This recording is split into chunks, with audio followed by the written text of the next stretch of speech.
تر راتلونکو شپږو میاشتو د ټاپي پروژې عملي چارې پیلېږي. د طالبانو چارواکو ویلي چې تر راتلونکو شپږو میاشتو پورې به د ټاپي سیمه ییزې پروژې عملي چارې پیل شي.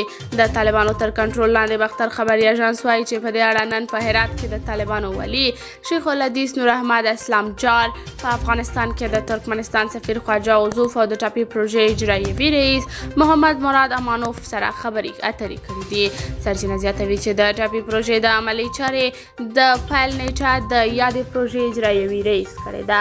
ټاپي د افغانستان له لارې د دغه هیواد په ګډون پاکستان او هندوستان ته د ترکمنستان د ګازو نل لیکې د لیک پروژه ده چې چارې یې پخوا پلان شوې وې، خو عملاً د پخواني ولسمشر اشرف غني د ولسمشرۍ پر مهال پیل شوې وې. اقتصادي شنونکي بیا په دې اړه ډېر خوشبینه نه ښکاري، ځکه په وینا یې تر هغې چې د طالبانو حکومت ملي او نړیوال مشروعیت پیدا نه کړي، هیوادونه او نړیوال سازمانونه ورسره په ډاډه زړه تعامل نشي کولی.